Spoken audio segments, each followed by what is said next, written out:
예, 오늘 저 사무엘하 12장인데요. 지난 시간에 배웠던 이제 사무엘하 11장에 있었던 사건 이후에 이제 하나님께서 어떻게 이 다윗을 징계하시고 징계하는 것뿐만 아니라 어떻게 이 다윗을 회복하시는가에 대해서 우리가 배우고자 합니다. 우선 우리가 사무엘하 11장을 한번 먼저 보실게요.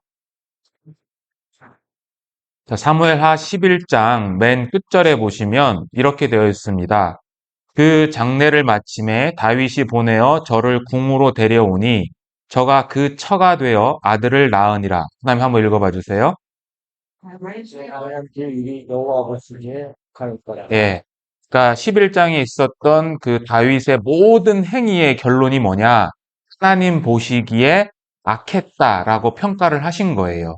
그리고 오늘 배우시는 이제 12장은 약 1년 정도 시간이 흘렀을 때에 일어난 사건인 거죠. 왜냐하면 다윗이 밧세바를 범한 이후에 우리아를 죽인 이유가 밧세바가 잉태했기 때문이잖아요. 그리고 오늘 12장에서 그 아들을 낳기 때문에 대략 10개월 또는 1년 정도의 시간이 흐른 시점에서 이 사건이 이제 일어나는 거죠. 1절을 한번 보겠습니다. 12장 1절에 보면 여호와께서 나단을 다윗에게 보내시니 라는 말씀으로 시작해서 그가 다윗에게 가서라는 이제 말씀으로 시작을 합니다. 여기 보시면 그 히브리어 성경 여기 보시면 이게 히브리어 이제 우측부터 왼쪽으로 읽는데 어떠한 단어가 가장 먼저 나오냐면 보낸다라는 단어가 먼저 나와요. 그러니까 여기서의 강조점은 뭐냐면 하나님께서 보내셨다라는 거예요. 보내셨어.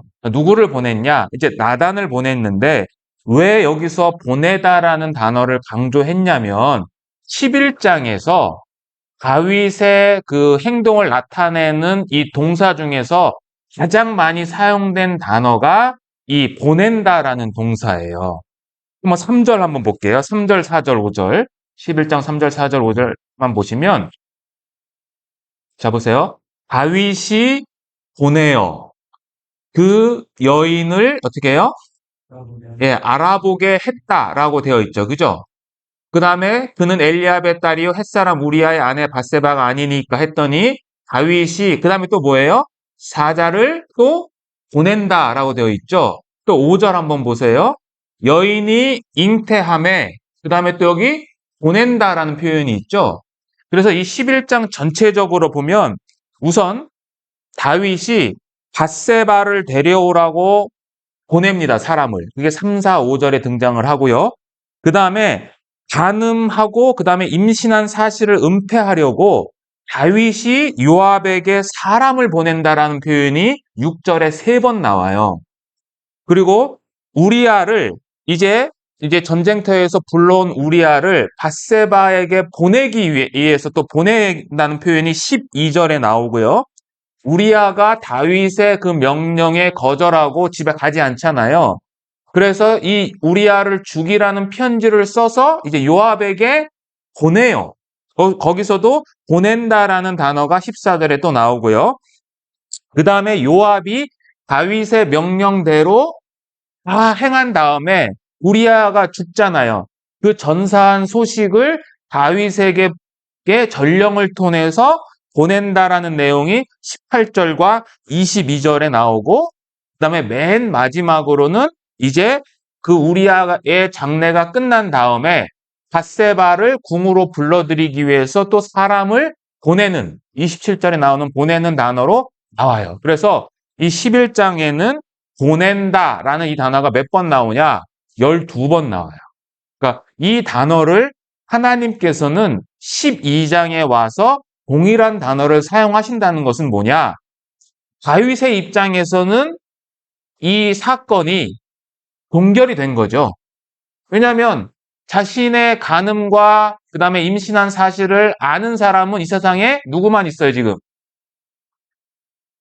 자신의 가장 충직한 부하인 요압을 제외하고는 아무도 몰라요. 그리고 이 요압 이외에 밧세바가 알고 있지만 밧세바는 지금 자신하고 어떤 관계가 되어 있어요? 사람들이 볼 때는 합법적인 결혼 관계를 통해서 부부가 되어 있기 때문에 이 밧세바가 임신한 것을 누구도 이 다윗의 죄로 인해서 잉태한 거다라는 것을 아는 사람이 없는 거죠. 오직 하나님만 아시는데 그 하나님이 이제 보내신 거죠. 그러니까 다윗에게는 끝난 일이지만 하나님 편에서는 이제부터 시작이고 그 시작을 누구를 통해서 하시느냐? 나단이라는 선지자를 통해서 이제 사건을 다시 한번 이제 소환하는 거죠. 하나님께서. 그래서 다윗에게 이제 나단이 와서 한 비유를 이야기합니다. 그래서 1절 그 중반부터 제가 읽어볼게요. 한 성읍에 두 사람이 있는데 한 사람은 부하고 한 사람은 가난하니 그 부한 사람은 양과 소가 심이 많으나 가난한 사람은 아무것도 없고 자기가 사서 기르는 작은 암양 새끼 한 마리뿐이라. 그 암양 새끼는 그와 그의 자식과 함께 자라며 그가 먹는 것을 먹으며 그의 잔으로 마시며 그의 품에 누움으로 그에게는 딸처럼 되었거늘 어떤 행인이 그 부자에게 오매 부자가 자기에게 온 행인을 위하여 자기의 양과 소를 아껴 잡지 아니하고 가난한 사람의 양 새끼를 빼앗아다가 자기에게 온 사람을 위하여 잡았나이다 하니라는 이제 비유를 하는 거죠. 그러니까 쉽게 얘기해서 부자 목동과 가난한 목동의 이야기인데 이 부자가 이제 그 자기 집에 온 사람을 접대하기 위해서 자기의 재산을 어, 들여서 하는 것이 아니라 가난한 사람, 그것도 한 마리 암양밖에 없는 사람의 양을 빼앗아 가지고 대신 그 나그네를 접대한다는 내용이에요. 그래서 이거를 통해서 나단이 결국은 하나님께서 다윗을 책망을 하시는데요. 이 나단의 이 책망의 특징이 뭐냐면 첫 번째는요. 다윗 언약과 대비됩니다. 다윗 언약 우리 기억나시죠? 그러니까 나단을 통해서 하나님과의 언약을 세우잖아요. 우리가 사무엘하 7장에서 배웠잖아요. 그 언약에서는 한마디로 이야기하면 다윗에게 모든 것을 풍족하고 모든 복을 주시겠다라는 하나님의 하나의 어떠한 그 언약인 거죠. 약속인데 그에 비해서 이번에 드러내는 하나님의 이 비유는 전혀 다른 심판을 하시겠다라는 또는 책망을 하시겠다는 내용으로 점철되어 있어요. 그리고 이 나단 책망의 두 번째 특징은 뭐냐면은요. 죽음을 각오한 책망이에요, 이게. 왜냐하면 나단은 선지자지만 만일 다윗에게 갔을 때 다윗이 그것을 거부하게 되면 어떻게 되는 거죠? 죽을 수도 있는 상황에 처하는 거죠. 왜? 다윗 입장에서는 나단이 없어지면 자기에게는 완전 범죄가 더 한층 굳건해지는 거거든요. 그럼에도 불구하고 나단이 이렇게 가서 했다라는 것은 정말 죽음을 각오한 선포인데 여러분들 그 사무엘과 사울 그리고 다윗 관계에서 이스라엘의 가장 위대했던 선지자, 이 당시 왕정 시대에 가장 위대했던 선지자가 사무엘이죠. 이 사무엘이 하나님의 명령을 받들어서 사울 대신에 이제 다윗에게 기름을 부으라는 말씀을 들어요. 그때 사무엘이 했던 말 여러분들 혹시 기억하십니까? 하나님에 대해서? 사울이 하는 예, 사울이 알면 나를 죽일 것입니다. 그러니까 이게 무슨 말이냐면 그 위대했던 선지자 사무엘 역시 사울의 왕권이 자기를 도전하면 자기의 목숨이 위태롭다라는 것을 알 수 있었다는 거죠. 마찬가지로 나단도 그러한 위험을 자기는 감수하고 가야 되는 거예요. 그래서 이것은 우리에게 어떠한 그 영적인 교훈을 주냐면 우리도 때로는 복음을 전하기 위해서 복음의 사역자잖아요, 우리가. 이 복음을 전하기 위해서 그 하나님께서 우리에게 주신 그 소명에 신실하기 위해서는 때로는 대가를 치러야 되는 거예요. 자, 에베소서 6장 한번 보겠습니다. 에베소서 6장 신약 성경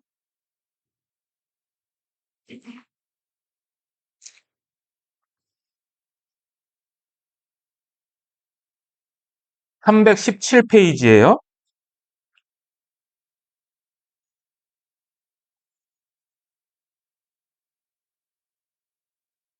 네, 에베소서 6장 19절 다 같이 한번 읽어보겠습니다.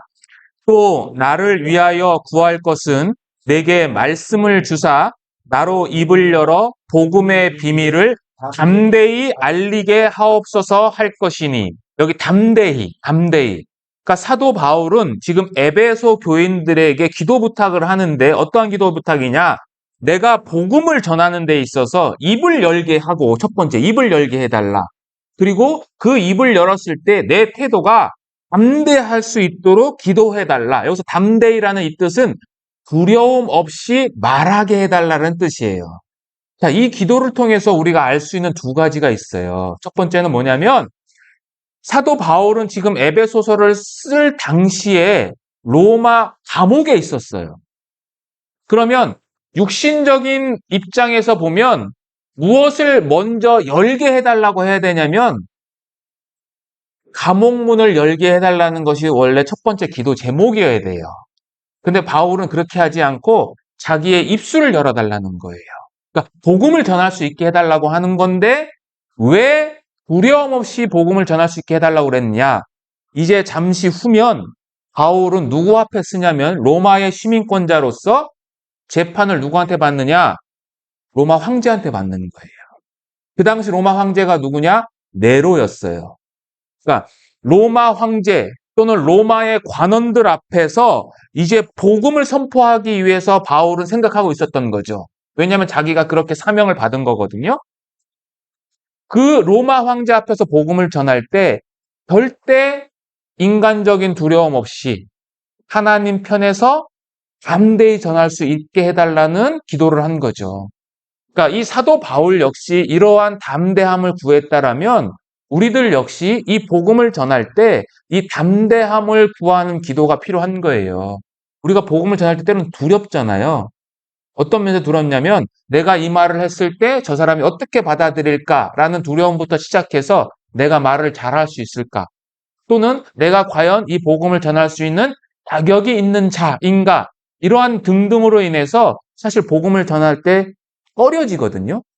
근데 우리는 이 나단 선지자처럼 어떨 때는 사실은 이 복음을 전하기 위해서는 목숨을 내놓을 순간에서라도 이것을 담대히 선포해야 할 의무가 우리에게는 있다라는 거죠. 그리고 세 번째, 이 나단 책망의 특징은 방금 우리가 성경 읽은 것처럼 비유를 이용한 책망이에요. 비유. 자, 나단의 비유는 방금 읽으신 것처럼 가난한 목자의 양을 빼앗는 부자 이야기예요. 자, 여기 4절에 보면 이렇게 되어 있습니다. 4절에 사무엘하 12장에 보면 부자가 가난한 사람의 양 새끼를 빼앗다라는 표현으로 해요. 빼앗았어요. 이 빼앗다라는 동사는 취하다라는 동사예요. 제가 사무엘상 할 때 이 동사에 대해서 여러 번 강조했어요. 취하다, 락하흐라는 이 단어예요. 이 단어가 이스라엘 백성들이 왕정을 요구했을 때 사무엘을 통해서 경고했던 말이죠. 너희들이 왕을 요구하는데 왕이 등장하면 어떻게 할 거냐? 너희들의 재산을 빼앗고 너희들의 자녀를 빼앗고 너희들이 갖고 있는 토지를 다 빼앗는 자가 될 것이다. 그래도 괜찮겠느냐? 라고 했을 때 이스라엘 백성들을 뭐라고 그랬어요? 괜찮다. 우리에게도 왕이 있어서 우리 대신에 나가서 싸워줘야 한다. 라고 했는데 그 왕의 모습을 지금 이 다윗이 행한 거고 이 나단은 이 부자 역시 당신처럼 빼앗은 자입니다. 취한 자입니다. 누구를?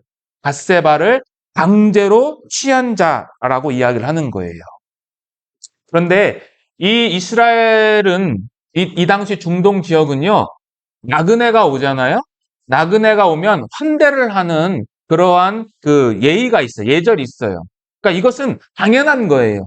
근데 문제는 뭐냐면 그 예절을 지키기 위해서 범법적인 행동을 한 거죠. 자기의 양을 잡아야 되는데 이 하나밖에 없는 그 가난한 목자의 양을 강제로 빼앗은 거예요. 강제로. 그러니까 사람과의 예의를 지키기 위해서 하나님의 율법을 어긴 사람이라는 것을 강조하는 거죠. 그래서 이 단어는 사무엘하 11장 4절에도 보면 한번 보겠습니다. 사무엘하 11장 4절 거기 보면 다윗이 전령을 보내어 그 여자를 자기에게로 어떻게 했어요? 요게 데려오게 하다라는 단어가 똑같은 단어예요. 빼앗은 거예요. 그치. 빼앗았어요, 다윗이. 그것을 빗대어서 지금 비유적으로 나단이 이야기를 하는 겁니다. 그리고 나단은 이 다윗에 대한 행동을 또 이 목자가 품에 안고 있던 딸 같은 양이라는 그러한 내용을 통해서 다시 한번 지적을 해요. 3절 한번 보겠습니다. 사무엘하 12장 3절에 보면 자, 가난한 사람은 아무것도 없고 자기가 사서 기르는 작은 암양 새끼 한 마리다. 양도 어떤 양이에요? 암양이다. 그리고 그 암양 새끼는 그와 그의 자식과 함께 자라고 그가 먹는 것을 먹었고 그가 마시는 잔으로 함께 마셨고 그 다음에 한번 읽어봐 주세요. 그의 품에 누움으로 그에게는 딸처럼 되었다라고 되어 있죠. 여기 보면 그의 품에 눕다. 그러니까 목자의 품에 지금 이 한 마리의 암양이 누워 있는 거예요. 이 품이라는 이 단어는 어디를 가리키냐면 엉덩이를 둘러싸여 있는 신체 부분을 포괄적으로 묘사하는 이 단어예요. 그리고 이것은 때로는 여성의 자궁을 의미하기도 해서 이 단어와 함께 눕는다라는 단어가 함께 쓰이잖아요. 그것은 부부간에 또는 그 남녀 간의 어떠한 육체적인 관계를 묘사할 때 쓰이는 이 단어예요. 그러니까 그런 것처럼 굉장히 아꼈다라는 거예요. 이 가난한 목자가. 그리고 여기 누웠다라는 이 표현 있잖아요. 누웠다라는 이 단어, 이 히브리어 단어는요. 11장 4절에 방금 우리가 읽었던 거기에 단어에 동침하매라는 단어가 있어요. 동침했다. 그 단어와 동일한 단어예요. 그러니까 이것은 결국 나단은 이러한 모습을 통해서 누구를 지금 계속 지칭하고 있냐면 다윗을 지칭하고 있는 거예요. 다윗을. 그리고 그 양이 그 가난한 목자에게는 뭐가처럼 됐냐? 딸처럼 여겼다. 딸처럼. 딸이 히브리어로 트라고 합니다. 아들은 벤이라고 하고요. 히브리어로. 밧세바. 우리는 밧세바인데 히브리어로 하면은 바트 쉐바예요. 이 밧세바가요.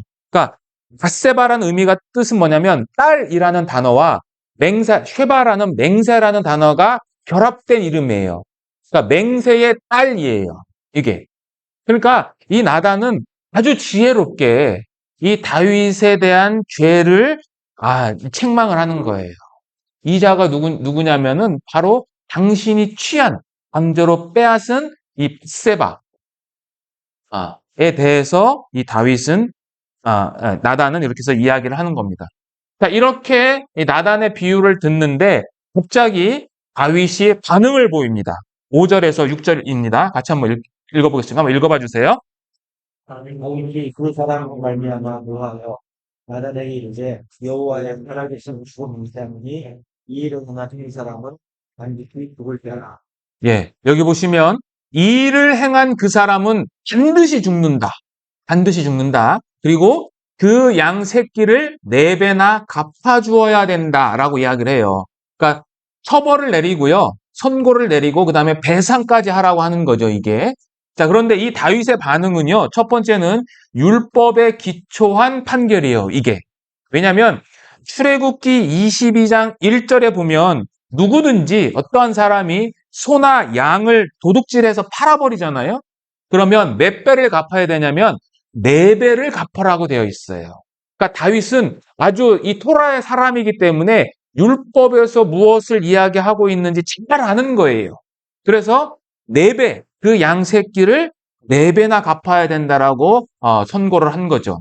그러나 이 다윗의 판결은 한편으로는 율법에 반하는 분노의 판결이에요. 왜? 율법에는 도적질 한 자에 대해서는 죽이라라는 명령이 없어요.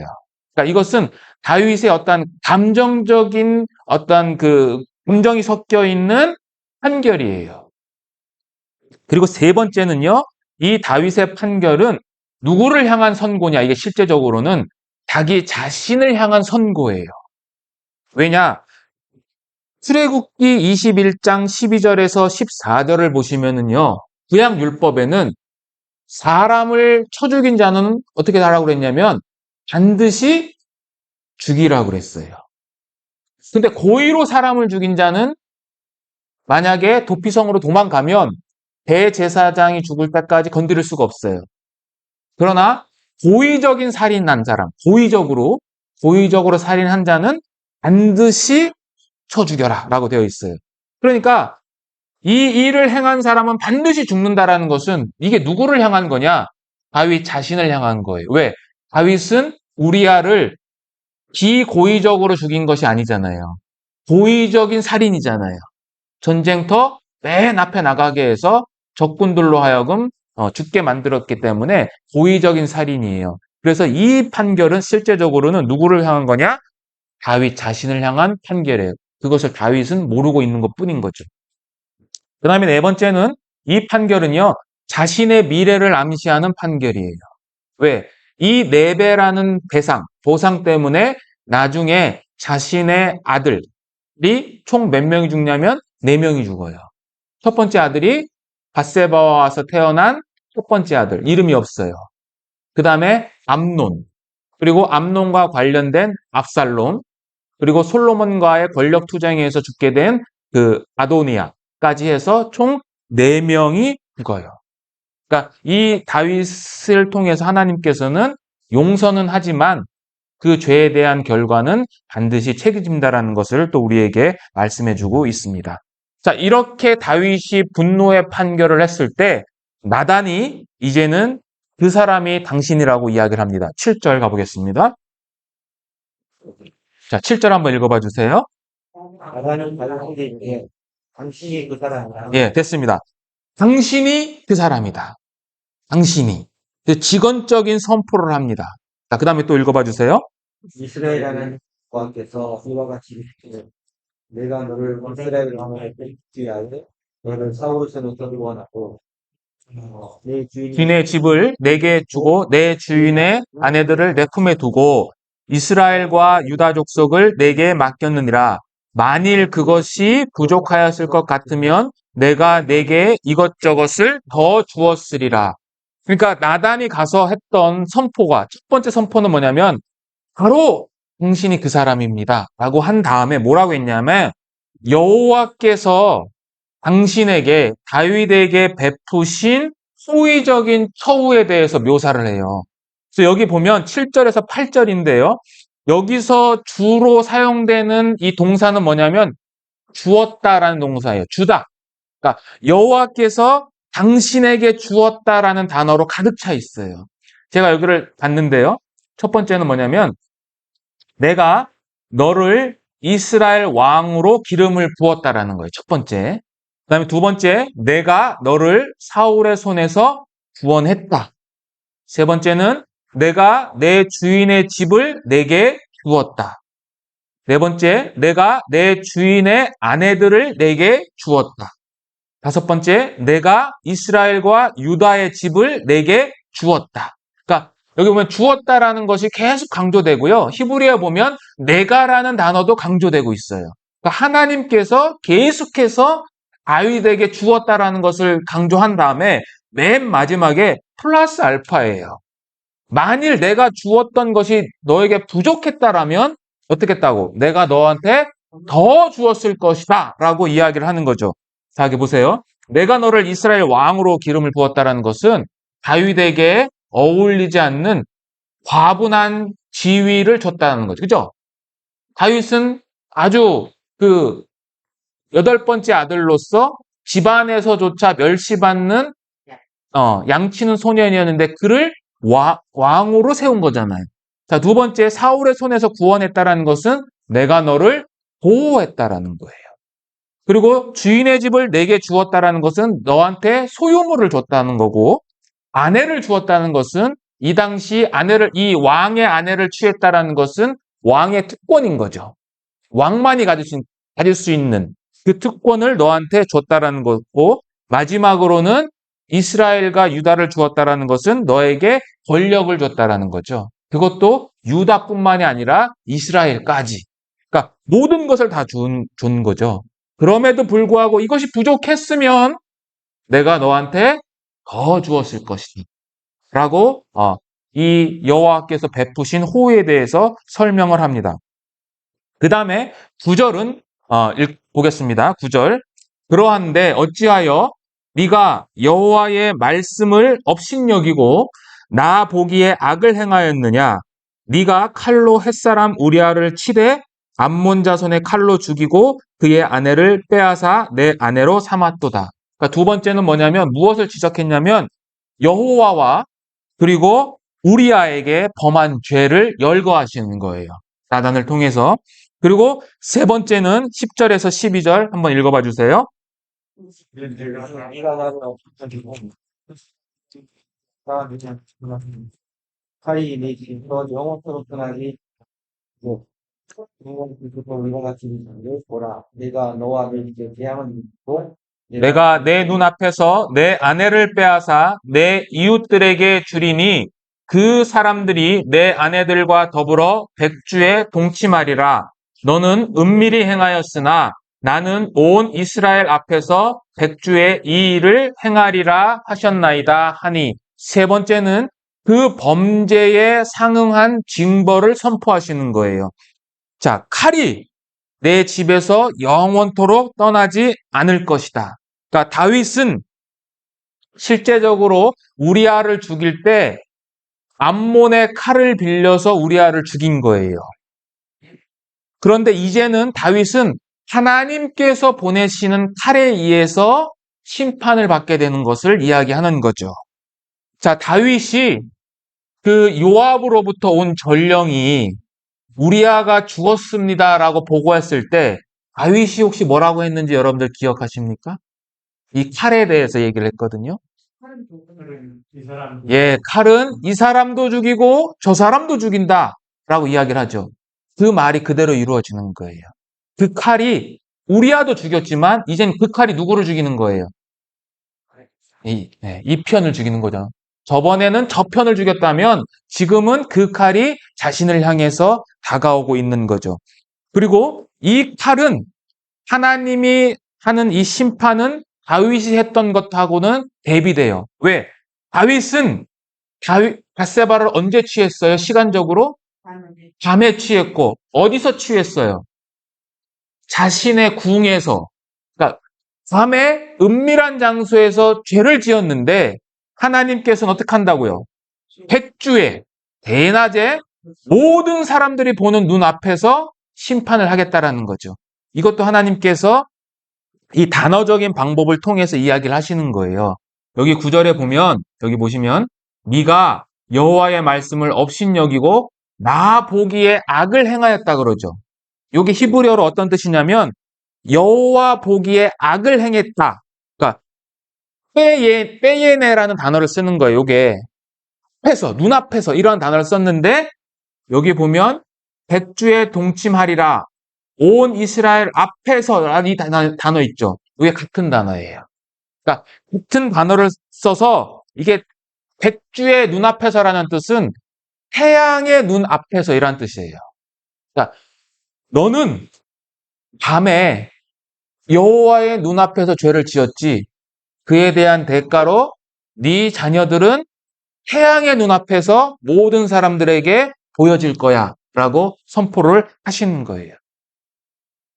자, 이러한 선포를 통해서 우리는 무엇을 알 수 있냐면요. 여기 한번 도표를 보시면요. 자, 보세요.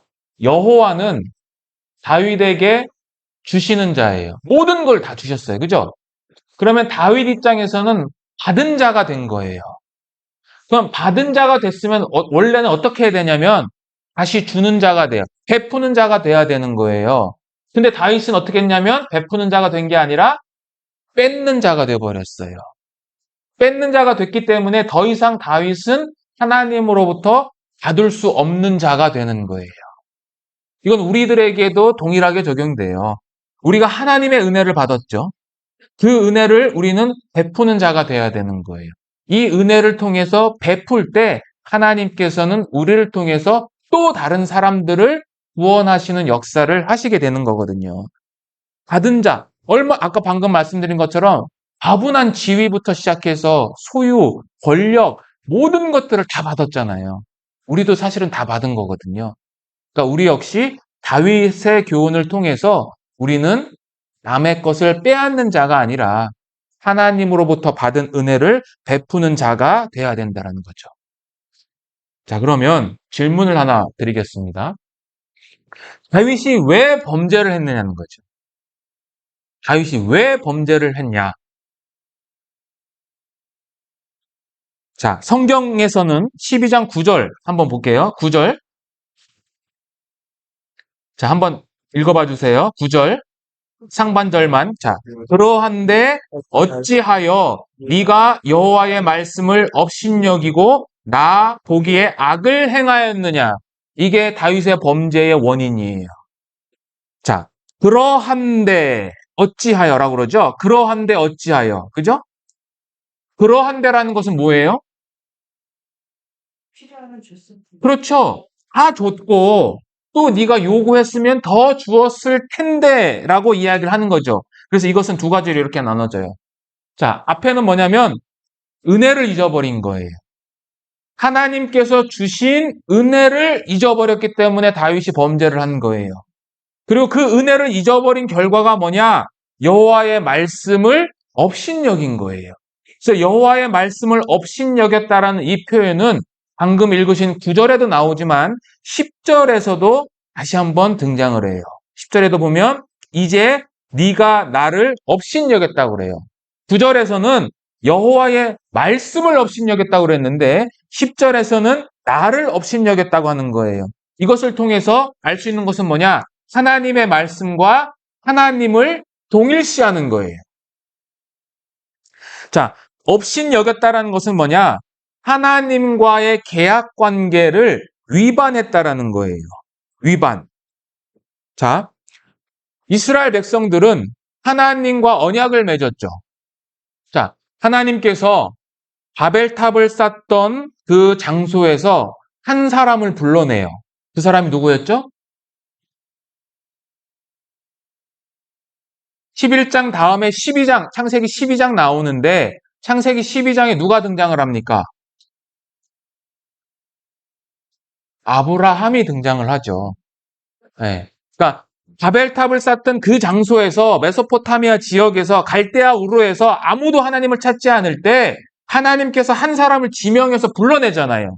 그 사람을 통해서 하나님의 백성들을 만들기 위한 작업을 하시는 거잖아요. 그래서 그 아브라함을 통해서 후손을 태어나게 하시고 그 사람들을 애굽으로 집어넣었다가 다시 가나안 땅으로 불러왔을 때 하나님과 언약을 체결하잖아요. 시내산에서. 그 언약을 체결할 때 주신 게 뭐예요? 율법이죠. 그 율법의 대표가 뭡니까? 그게 십계명이죠. 그러니까 구약 성경에는 율법이 613개가 있는데 그 중에서도 핵심은 뭐예요? 십계명이다 이거예요. 십계명. 십계명이 왜 중요하냐면 이 성경의 기록을 통해서도 알 수 있어요. 자 보세요. 율법을 선포할 때 하나님께서 출애굽기 20장부터 율법을 선포하시거든요. 선포할 때 가장 첫 번째 했던 율법이 뭐냐면 이 십계명을 선포하세요. 그리고 다른 율법은 모세를 통해서 이스라엘 백성들에게 선포하세요. 근데 오직 십계명은 하나님께서 자신의 음성으로 직접 선포를 하세요. 그리고 이 십계명만이 그 돌판에 기록됐어요. 그리고 나중에 신명기서에 보면 모압에서 다시 이스라엘 백성들과 언약갱신을 할 때 이 십계명만이 유일하게 똑같이 반복돼서 선포됐어요. 그러니까 이 십계명에 대한 중요성이 있는 거예요. 그래서 이 말씀을 어겼다라는 것은 결국 무엇을 어겼다는 거냐? 이 십계명 중에서도 1계명부터 실제적으로 4계명까지 있는 하나님에 대한 계명을 다윗이 업신 여겼다라고 이야기를 하는 거예요. 그래서 다윗의 범죄 원인은 은혜를 잊어버린 거고 그 결과로서 여호와의 말씀을 업신 여겼어요. 자, 사무엘상 15장 한번 가보겠습니다. 사무엘상 15장.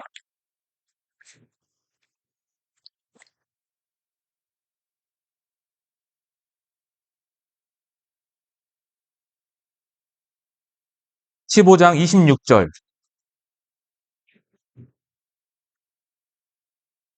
같이 한번 읽어보겠습니다. 나는 왕과 함께 15장, 사무엘 상이요. 예, 15장 26절. 예. 나는 왕과 함께 돌아가지 아니하리니 이는 왕이 여호와의 말씀을 버렸으므로 여호와께서 왕을 버려 이스라엘 왕이 되지 못하게 하셨음이니라. 여기도 보면 사울이 결정적으로 하나님으로부터 버려지는 내용이에요. 근데 왜 버려졌느냐? 사무엘이 뭐라고 그랬습니까? 당신이 말씀을 버렸습니다. 똑같은 얘기죠. 말씀을 없인 여긴 것이나 말씀을 버린 것이나 똑같은 상황인 거죠. 그런데 결과적으로는 달라져. 왜? 사울은 버려지지만 다윗은 버려집니까? 안 버려지죠. 왜 그럴까요? 제가 지난 시간에 말씀드렸는데. 예. 첫 번째는 하나님의 언약 때문에, 다윗 언약 때문에. 그리고 두 번째는 사울은 회개했다는 내용이었지만 다윗은 회개한 거죠. 이 두 가지의 조건 때문에 다윗은 여호와의 말씀을 버렸지만 그는 영원히 하나님 앞에 버려지지 않았다라고 이야기를 하는 거죠. 자, 그래서 다시 사무엘상 하 12장 돌아가시겠습니다. 자, 이러한 말씀을 듣고 다윗이 이제 회개를 합니다. 13절 보겠습니다. 다윗이 나단에게 이르되 내가 여호와께 죄를 범하였노라 하매 나단이 다윗에게 말하되 여호와께서도 당신의 죄를 사하셨나니 당신이 죽지 아니하려니와 라고 말씀을 하는 거죠. 자, 다윗이 뭐라고 했냐? 내가 여호와께 범죄했습니다. 자, 이 밧세바 사건, 그러니까 11장에서 12장까지는요, 핵심 용어가 딱 3개가 있어요. 그것이 뭐냐면 첫 번째는요, 다윗이 밧세바와의 관계를 통해서 아이를 배잖아요. 그때 밧세바가 한 얘기가 있어요. 사람을 보내서 내가 잉태했습니다. 임신했습니다라는 거예요. 그리고 두 번째는 뭐냐면 우리가 12장 7절에서 읽었던 당신이 바로 그 사람입니다. 라는 요 용어예요. 그리고 세 번째는 내가 여호와께 죄를 범했습니다라는 요 세 가지의 용어예요. 이게 핵심 키워드예요. 그런데 이것이 히브리어로는요, 전부 다 2개의 단어로 이루어져 있어요. 그러니까 이 2개의 단어를 통해서 간결하고 직접적이지만 이 다윗의 어떤 이 범죄에 대한 것을 핵심적으로 표현하는 이 단어예요. 그래서 내가 범죄했다는 이 단어도 사타티 라이흐와라는 이 단어, 이 2개의 단어를 통해서 다윗이 회개를 하는 거예요. 내가 범죄했습니다. 자, 그런데 이 다윗의 회개는요, 즉각적인 회개고 동시에 하나님께 대한 회개예요. 지난 시간에도 말씀드렸지만 이 범죄는 1차적으로는 밧세바와 우리아에게 대한 범죄지만 그 죄에 대한 최종적인 어떠한 그 타겟이 누구한테 가냐면 하나님 앞으로 가기 때문에 다윗은 그것을 잘 알고 있었고 그래서 내가 여호와께 죄를 범했다라고 이야기를 하는 거죠. 그러니까 다윗이 말씀을 버리지 않았다라면 다윗은 간음과 살인죄를 짓지 않았을 거잖아요. 그죠? 그러니까 이 범죄는 실제적으로 말씀을 어긴 거죠. 그러니까 하나님이 주신 말씀을 어겼기 때문에 죄를 짓게 된 거잖아요. 그러니까 이 죄라는 것은 어떤 면에서 부수적인 거고요. 파생적인 거예요. 그러니까 우리의 실제적인 죄는 누구를 향한 거냐? 하나님에 대한 반역인 거죠. 그래서 다윗은 그것을 잘 알고 있었기 때문에 내가 여호와께 죄를 범했다라고 이야기를 하는 거예요. 자, 근데 여기서 우리가 또 한 가지 살펴볼 것은 뭐냐면요. 자, 처음에 나단이 이 비유를 통해서 설명을 할 때 다윗이 뭐라고 그랬냐면 그 부자는 죽어야 된다라고 그랬어요. 그죠?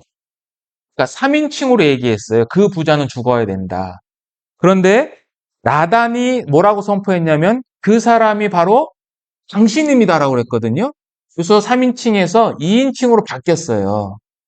그런데 결정적으로는 이 내가 여호와께 죄를 범했다라는 것은 이제 몇 인칭으로 된 거예요?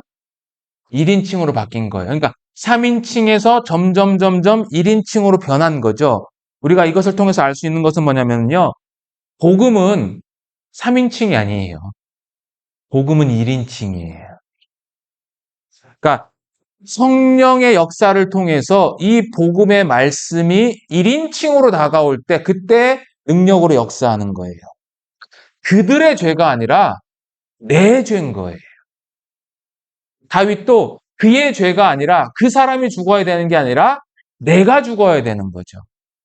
그러니까 우리가 말씀을 받을 때 사실은 나의 이야기가 돼야 되는 거죠. 나의 이야기. 그래야 복음이 복음다워지는 거거든요. 자, 어쨌든 다윗이 이렇게 회개의 모습을 통해서 하나님께서는 또 똑같이 다윗에 대해서 사면을 해주십니다.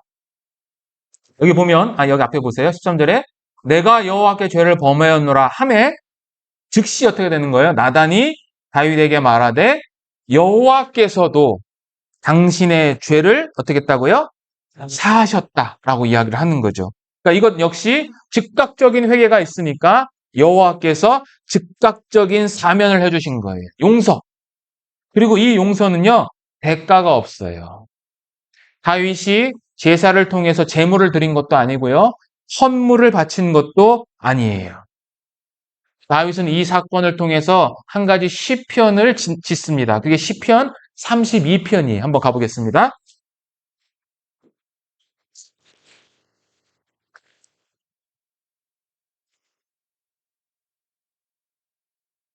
구약성경 시편 32편 1절만 보겠습니다. 한번 같이 읽어볼까요?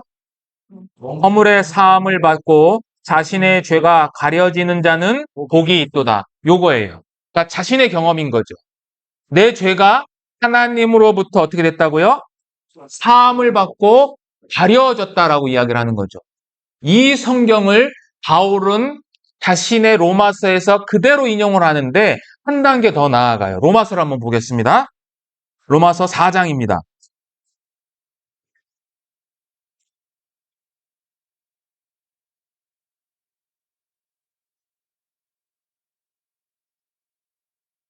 로마서 4장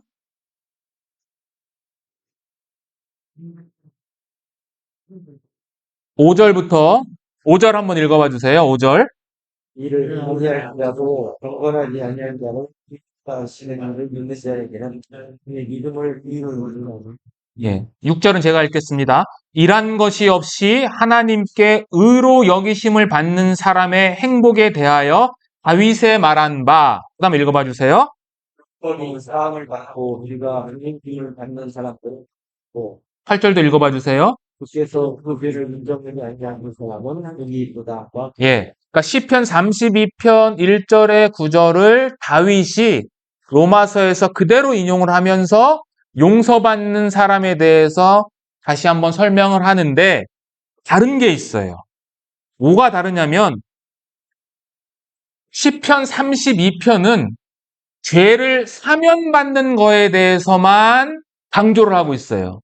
근데 로마서에서는 한 단계 더 나아가서 경건치 아니한 자를 의롭다 하시는 이를 믿는 자에게는 그의 믿음을 의로 여겼다라는 것까지 한 단계 더 나아가는 거예요, 이게. 즉, 이게 무슨 말씀이냐면 제가 설명을 잘 드려볼게요. 우리가 하나님으로부터 죄인이다라는 선고를 받았죠. 그죠? 우린 태어나면서부터 죄인이고 죄인으로 태어났기 때문에 범죄를 하죠. 그럼 우리는 하나님 앞에 심판받아야 돼요. 근데 하나님이 예수님을 보내셔서 우리의 죄를 용서하셨죠. 여기까지 이해되시죠? 그러니까 사면한 거예요. 네 죄를 사면. 근데 사면에서만 끝난 것이 아니라 이 예수 그리스도로 말미암는 의를 우리에게 주셨어요. 조금 더 쉽게 설명을 드리면 제가 예를 들어서 1조의 빚을 짓고 있어요. 제가 1조의 빚이 있어요. 근데 재판장이 있어요.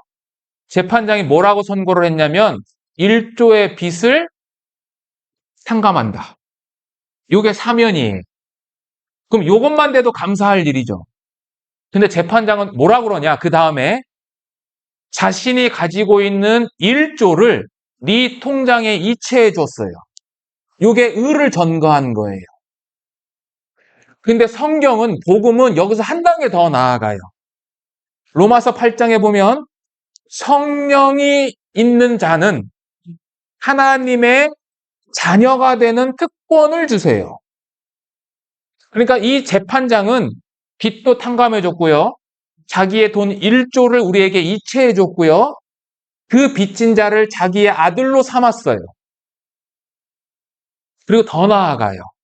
로마서 8장에 보면 자녀이면 후사, 후사이면 곧 하나님으로부터 오는 기업을 받을 자라고 그래요. 재판장의 재산을 이어받을 자가 되는 거예요. 이게 복음이에요. 그러니까 우리가 받은 이 구원의 은혜가 그냥 단순히 죄를 용서해서 끝난 것이 아니라 그 그리스도의 의가 우리에게 전가됐고, 그리스도의 의가 전가된 것뿐만 아니라 하나님이 우리를 양자 삼아 주셨고, 양자 삼아 주신 것뿐만 아니라 하나님이 가지고 있는 모든 소유물을 우리에게 주셨다. 이게 복음의 전체적인 내용이에요. 그러니까 이것을 아는 자로서 사도 바울은 살아간 거죠. 이것이 복음의 핵심이라는 거죠. 자, 그래서 이 다윗의 이 사면 역시 대가 없는 사면, 그러니까 다윗의 어떤 의로운 행위가 아니라 하나님의 일방적인 선포에 의해서 용서됐다라는 것을 보여주는 거고, 이것은 또한 언약에 기초한 사면이에요. 자, 사무엘하 다시 돌아가겠습니다. 7장. 7장입니다. 7장. 어떤 언약이냐?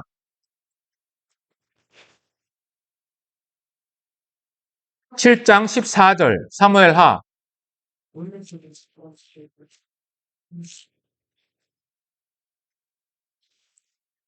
네, 7장 14절에 보면 이런 말씀 있죠. 내 집과 내 나라가 내 앞에서 영원히 보존되고 내 왕위가 영원히 견고하리라 하셨다. 하라. 그러니까 왕위가 무너지지 않고 영원히 이어진다라는 그 언약, 그 언약에 기초한 사면이에요. 이게. 그러니까 하나님께서 그냥 사면한 게 아니라 자신이 말씀하신 그 말씀을 기초로 해서 다윗을 사면하신 거예요. 근데 이것은 우리들에게도 똑같이 또 적용이 돼요. 우리도 언약대로 우리를 용서하신 거예요. 히브리서 10장 보겠습니다. 히브리서 10장 신약성경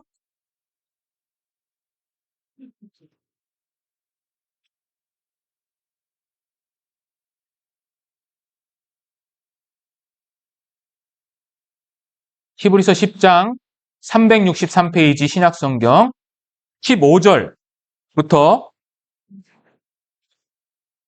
18절까지 제가 천천히 한번 읽어보겠습니다.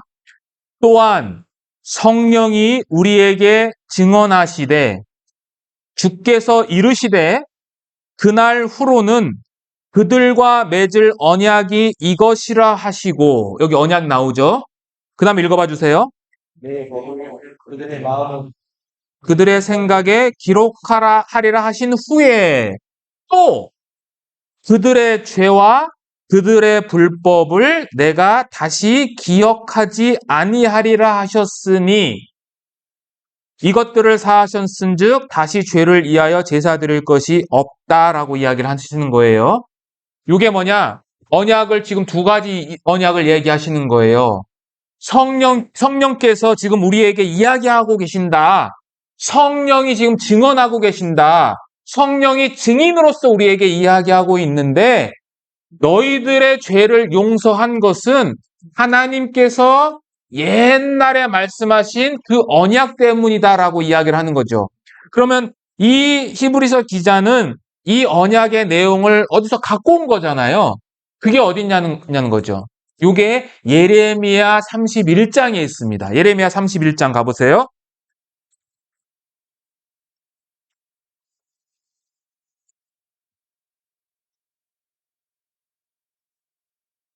구약성경 1103페이지 예레미야 31장 33절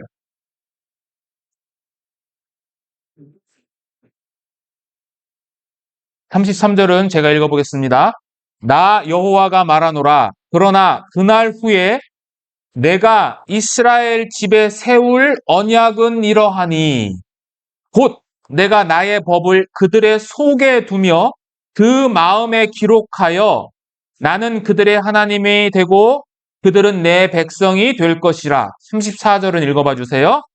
그들이 자신의 같은 이웃과 형제를 나를 때리며 너는 여호와를 알라 하며 이에서 작은 자로부터 큰 자까지 다 나를 때린다.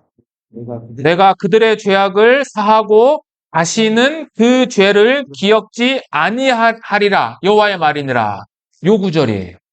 그러니까 하나님께서 우리 성도들의 죄를 용서하신 것도 그냥 즉흥적으로 하신 것이 아니라 하나님께서 예레미야를 통해서 하신 그 언약의 말씀을 기초로 해서 우리의 죄를 용서했고 용서한 것뿐만 아니라 다시는 그 죄를 기억하지 않는다라고 우리에게 이야기를 하셨다는 거죠. 그래서 간음죄는 실제적으로 다윗이 범한 간음죄는 사형에 처해져야 돼요.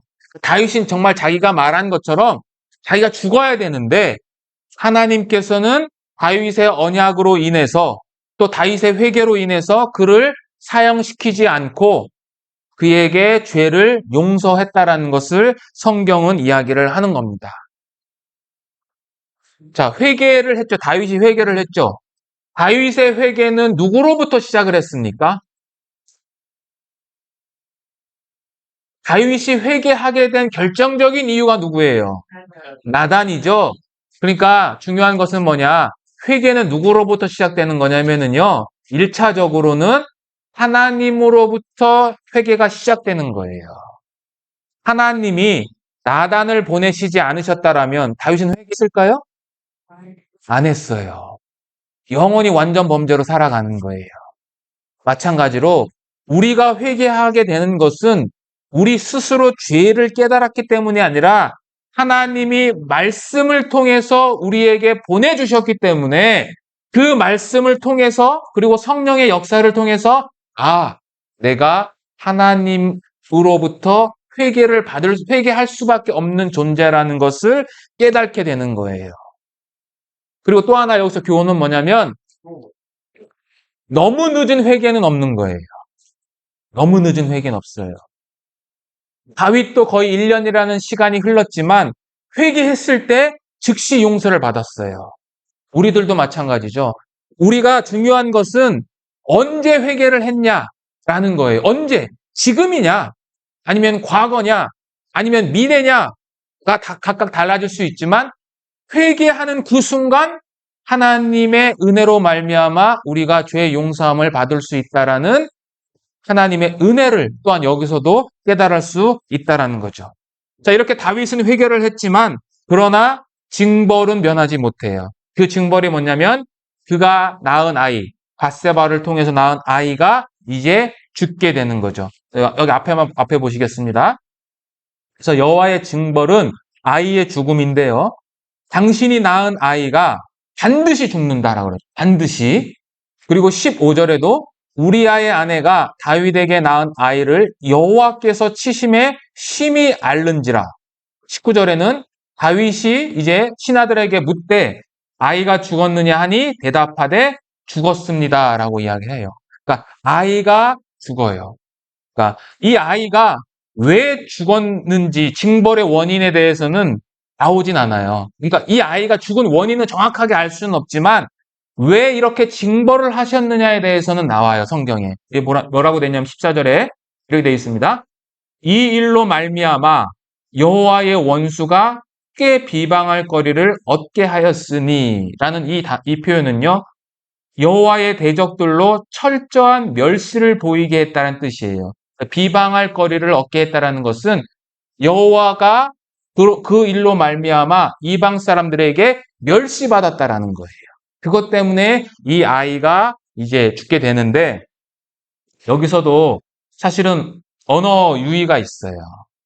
멸시했다라는 이 단어가 어디에 쓰였냐면은요, 사무엘 상에서 홈리와 비느하스가 죽거든요. 그 홈리와 비느하스가 죽게 된 이유 중에 하나가 뭐냐면 너희가 여호와를 멸시했. 그래서 죽게 되거든요. 그런 것처럼 다윗의 그 행위로 말미암아 여호와가 이방 사람들의 눈앞에 멸시를 받게 되는 거고 그 죄에 대한 대가로 그 아이가 죽게 되는 것을 또 보게 되는 거죠. 근데 이 아이가 7일을 앓다가 죽거든요. 7일을 앓다가 죽어요. 성경에는 이 나단이 다윗에게 온 시점이 언제인지는 기록되지 않아요. 그러나 어떤 그 학자의 주장에 의하면 이 나단이 온 그날이 언제냐? 이 아이가 태어난 날이래요. 아이가 태어난 날. 그러면 그러한 관점에서 보면 이 7일을 앓다가 죽었다라는 것은 좀 교훈이 있어요. 영적인 교훈이, 의미가 있어요. 의미가. 뭐냐면 이스라엘 백성들은 할례를 행합니다. 갓난 아기에게. 언제 할례를 행하냐면 태어난 지 8일째 되는 때에 할례를 행해요. 할례를 행하는 이유가 뭐냐? 할례는 그 당시에 아브라함에게 최초로 할례를 명하셨는데 그 당시에 이스라엘 백성들만 할례를 행했던 게 아니에요. 그 당시 이집트에서도 할례 의식이 있어요. 성인이 되었다는 어떠한 표시예요.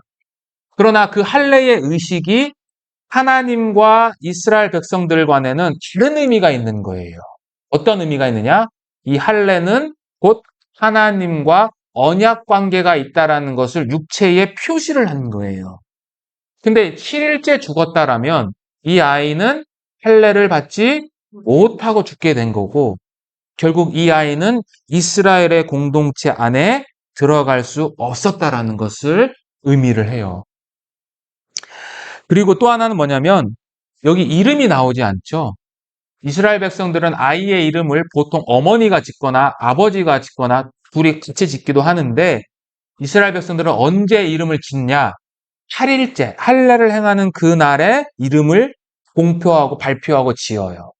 그러니까 여기에 아이의 이름이 등장하지 않는다는 것도 그런 면에서 볼 때, 이 나단이 온 날이 태어난 날일 가능성이 높다라는 것을 보여줘요. 어쨌든 간에 이 7일을 앓다가 죽게 되었는데 이 7일을 앓다가 죽은 것은 결국 뭐냐? 여호와의 말씀의 성취예요. 왜요? 나단을 통해서 뭐라고 그랬습니까? 당신의 아이가 어떻게 된다고요? 반드시 죽는다고 그랬죠? 그러니까 역설적으로 뭐냐면 이 아이가 죽었다라는 것은 하나님의 말씀에 성취됐다라는 거고 이거를 우리가 뒤집어서 생각하면 다윗 입장에서는 인간적으로 보면 어때요? 슬프죠. 그잖아요. 더군다나 자신의 죄로 인해서 그 아이가 죽은 거잖아요. 그러나 그것을 거꾸로 생각하면 이 아이가 죽은 것은 하나님의 말씀이 그대로 성취됐다라는 것을 받아들일 수 있게 하는 어떠한 계기가 되는 거죠. 결국 여호와의 말씀이 변하지 않았다라는 것은 결국 여호와도 변하지 않는다라는 것을 또 우리에게 얘기하는 거죠. 그러니까 우리가 역설적으로 생각하면 그렇다는 거예요. 그래서 용서는 받았지만 죄에 대한 결과는 안고 살아가는 거예요. 이 다윗은 평생 이것을 아마 잊을 수 없을 거겠죠. 그러나 그로 인해서 다윗은 한 단계 더 신앙적으로 성숙한 사람으로서 나중에 이제 시편 51편을 짓게 되는 어떤 계기가 되게 되는 거죠. 자, 다윗이 실제적으로 이 아이를 살리기 위해서 행동을 합니다. 금식과 기도를 해요. 그러나 여러분들 이제 성경을 읽어보시면 아시겠지만 죽기 전에 그렇게 합니다. 아이가 죽기 전에는 금식과 기도를 합니다. 그러나 죽은 이후에는 곧바로 몸을 씻고 의복을 갈아입고 음식을 먹습니다. 이것을 통해서 우리가 알 수 있는 게 뭐냐면 아이가 죽기 전에는요. 다윗은 여호와의 자비에 호소한 거예요. 자기를 용서하신 것처럼 이 아이를 살려달라고 하는 것을 호소를 한 거죠. 그러나 죽은 이후에는 여호와의 주권을 인정할 수 없어요. 죽음이라는 것은 더 이상 인간으로서 할 수 있는 그 경계를 넘어가는 거잖아요. 그리고 그 죽음이라는 것은 결국 여호와의 주권이거든요. 그러니까 그 여호와의 주권을 인정을 하는 거죠. 그래서 이 두 가지의 모습을 볼 때 다윗은 역시 하나님의 마음에 합한 자의 모습을 보여주는 거예요, 이게. 그리고 또 하나 뭐가 있냐면요. 자, 금식과 기도를 했습니다. 일주일 동안 했겠죠. 그리고 신하들이 다 봤겠죠. 그러면 이것은 뭐냐면 공개적으로 자신의 죄를 인정하고 있는 거죠. 결국 이 모습을 통해서도 뭐냐면 다윗은 이제는 자신의 수치나 수모가 중요한 게 아니라 자신의 죄를 공개적으로 드러내도 그 하나님의 말씀을 복종하고자 하는 모습을 표현하고 있는 거고, 그것을 통해서 다윗은 이 하나님의 마음에 합한 자라는 것을 또 성경은 우리에게 이야기를 하고 있는 거예요. 자, 어쨌든 하나님은 이러한 다윗의 모습을 통해서 징벌은 하셨지만 다윗을 다시 회복시켜 주십니다. 12장 다시 돌아가셨어요. 24절, 25절 보겠습니다. 24절 읽어봐 주세요. 다윗이 그의 아내 악도란 기로하고 그에게 들어가 그와 동침하였더니 그가 아들 낳음에 그 이름은 솔로몬이라 하니라. 여호와께서 그를 사랑하사 25절은 제가 읽겠습니다. 선지자 나단을 보내 그의 이름을 디아라 하시니 이는 여호와께서 사랑하셨기 때문이었더라. 다윗의 회복이에요. 자, 여기 보시면 24절에 다윗이 그 다음에 한번 자세히 한번 보세요. 뭐라고 되어 있습니까? 그의 아내 밧세바를 위로하고 되어 있죠. 지금까지는 11장부터 지금까지는 밧세바를 한 번도 다윗의 아내라고 표현하지 않아요. 전부 다 우리아의 아내로 표현을 해요. 근데 이제는 다윗의 아내라고 이야기를 해요. 즉 이제는 진짜 합법적인 부부가 됐다라는 것을 이야기하는 거예요.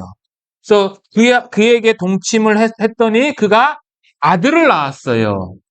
그리고 아들의 이름을 뭐라고 해요? 솔로몬이라고 했다라고 하죠. 이 솔로몬이라는 이름의 뜻은 여러분들 샬롬이란 단어 아시죠? 샬롬. 평화, 평강 이러한 의미를 갖고 있는데 그것과 같은 어근이에요. 그래서 직역하면 뭐냐면 그의 회복이라는 의미를 담고 있어요. 이 솔로몬이라는 뜻이 그 여호와의 회복이라는 의미를 갖고 있고요.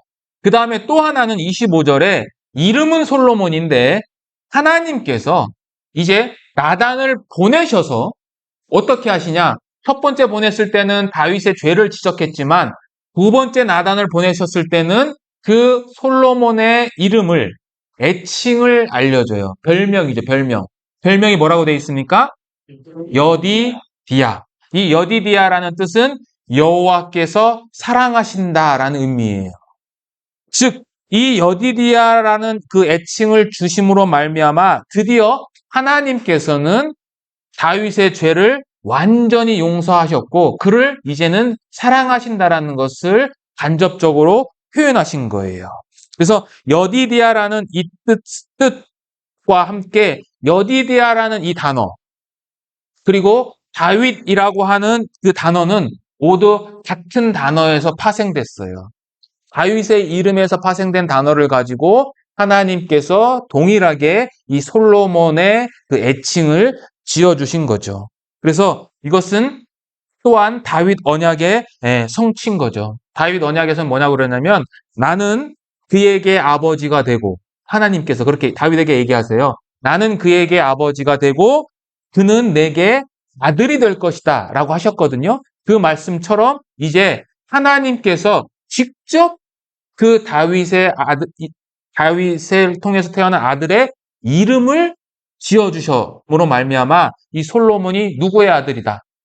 마치 내 자녀다. 내가 사랑하는 자녀다라는 것을 이제 이야기를 하시는 거죠. 그래서 이 사무엘상 12장은 하나님께서 역사하셔서 다윗의 죄를 지적하시고 그것에 반응한 다윗을 다시 회복시켜 주시는 이야기로 끝나요. 그리고 이 이후에 다시 암몬과의 전쟁 이야기가 나오는데 그것도 하나의 다윗을 회복했다라는 증거로서 승리하는 다윗의 모습을 보여주는 거죠. 그래서 여기 앞에 보시면 이게 시편 51편인데 여러분들 아마 가장 잘 아시는 이 성경입니다. 이 시편 51편이 바로 이 사건, 오늘 배우신 이 사건이 있은 그 즉시 다윗이 지은 시예요.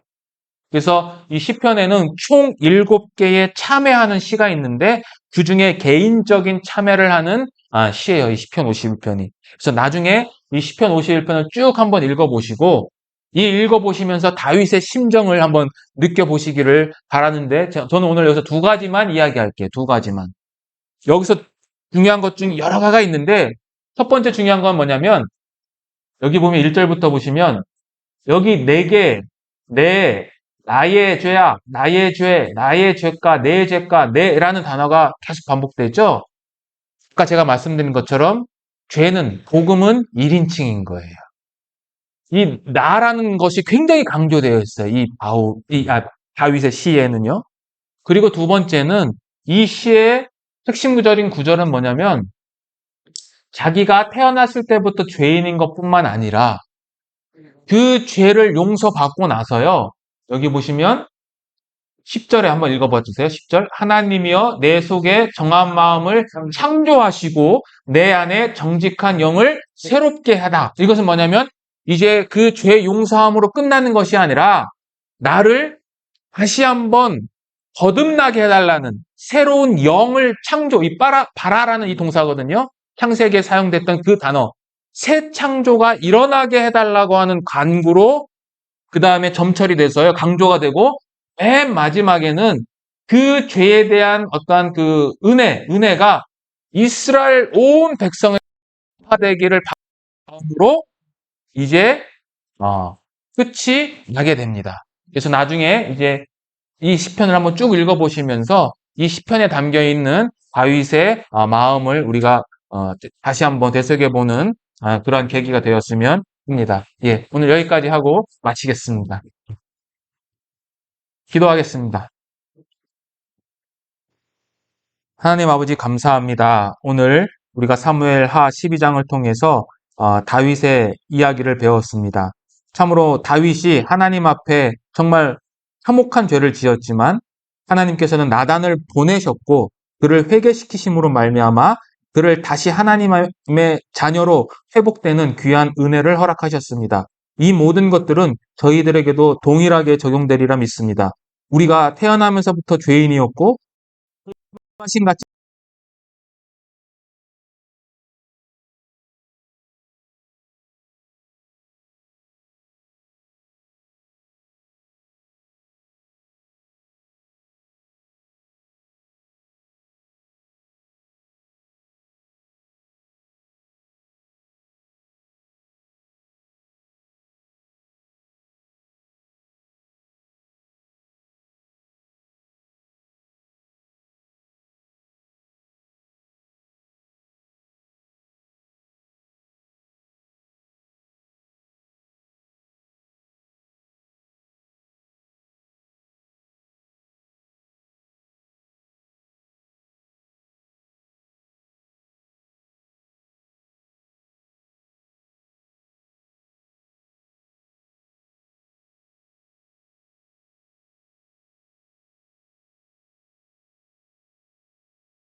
네, 했습니다.